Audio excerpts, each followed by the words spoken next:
Hey everyone, thanks for joining me today. I appreciate you being with me as usual. So, we got a fun topic today. I'm going to talk about the three different types of advisements: robo-advisors, financial advisors, or personal advising, being self-directed. I want to give my free-flowing thoughts on it because I've got a couple questions recently, and hopefully you get something out of this. But before we dive in, feel free to like, subscribe, comment, and without further ado. So, I want to talk about these three different types of ways to be advised, right? Robo advising, financial advising, or being self directed. And I want to give my free flowing thoughts on it, right? Because there's pros and cons to each of them.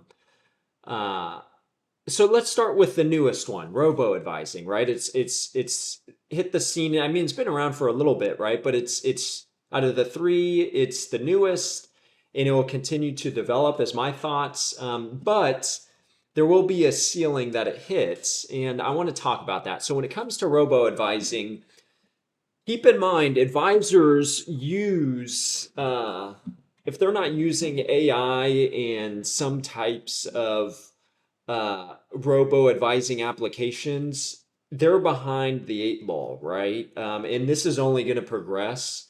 So big firms are starting to figure out how they use it. Big firms are always slower to move because they have a way of doing things that's been tried and true since their inception. So they're always slower to it. But smaller firms, boutique firms, if they're smart, they're quicker to move on this topic. And I'm pro AI, pro robo applications, but not in the sense of using a robo advisor as your only way of seeking financial advice. I don't think that's smart, right? Some of the pros of robo advising is it can give you a quick hit uh, advice, right? Like for instance, maybe you just started at a new company, you don't meet with your advisor for another 3 months. Your review's not on the books for another 3 months. You're trying to figure out in the interim what to throw your 401k in. And the robo advisor, you input a couple of goals, you tell them you're aggressive, it spits out what you should invest in, and you use that as the band aid for the next 3 months. I love it, right? That's a clear application where robo advisement works, and and there's more like that. But if someone's seeking out personal advice from a robot, uh, that can only go so far, right? Like I kind of liken it to, like a therapist, right? Like people talk to a therapist about things that are on their mind and they like having that relationship, right? It's someone that they can go on to trust, and if it's a good therapist, they give them good advice. They're better off because of it. There's a relationship there. They feel better. They're able to see them, uh, and get this type of advice, right? They wouldn't go to a robot to get like therapy. Most people wouldn't. I wouldn't think. I certainly wouldn't. So I kind of liken people's finances to the same thing, right? Like finances is a personal subject.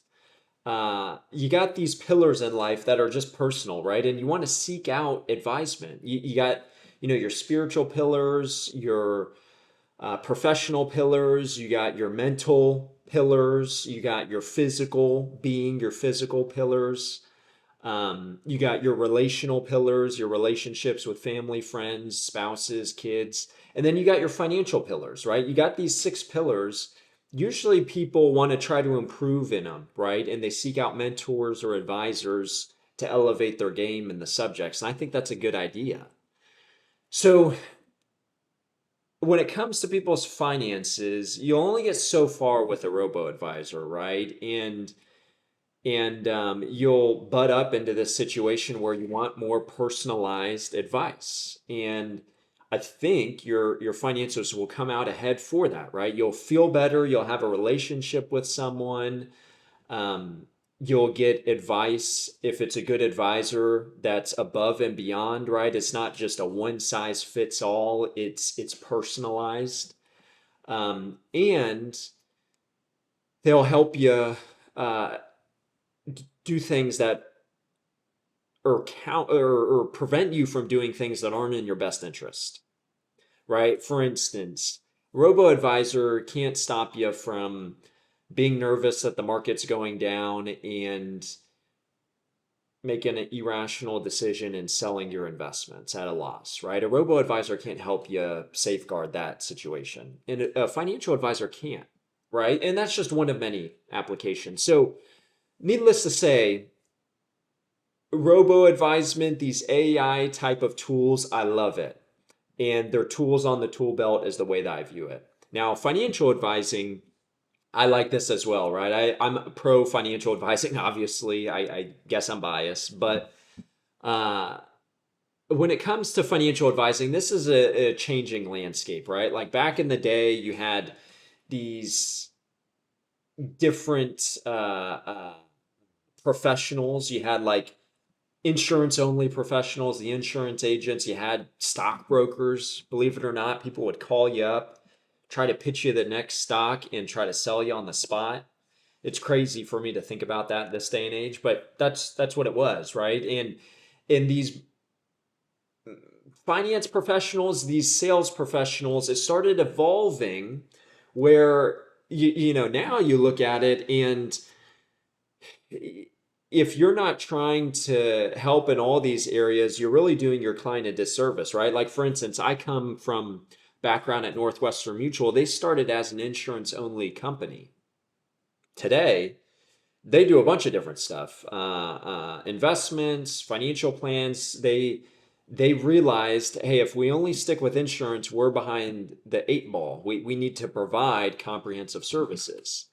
And when you're independent, that elevates, right? Because it opens up what you can provide. In if you don't provide it, you're behind the eight ball, right? Like not only financial advising and insurance and investments, but also accounting and estate planning in making things comprehensive.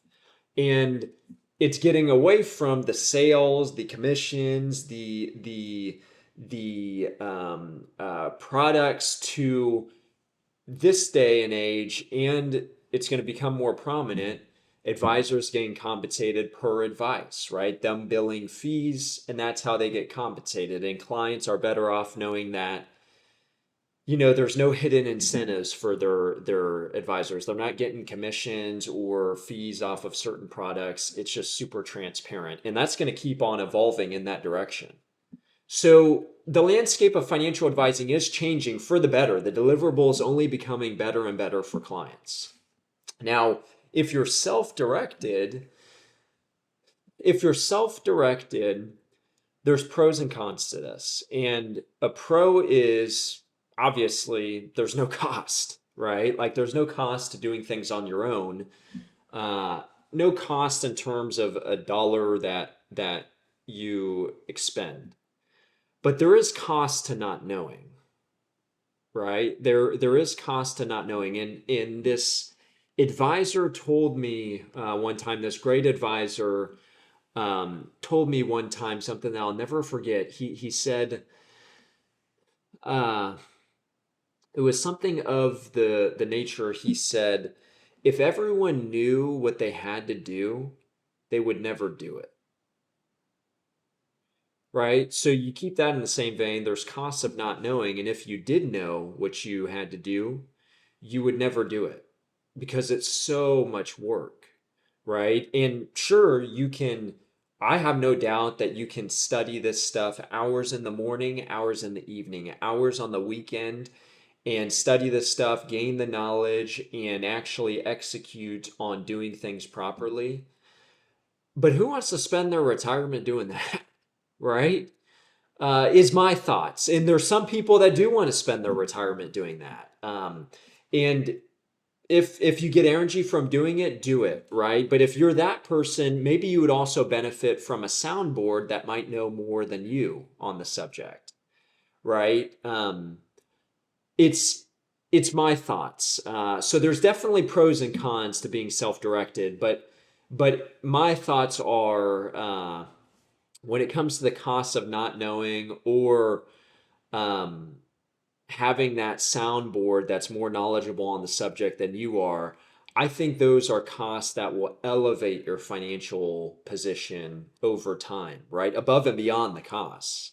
So hopefully this was helpful, right? Giving my free flowing thoughts a little bit different, this type of format, but I love the topic. And if you have different thoughts, feel free to comment down below. I'd love to hear them.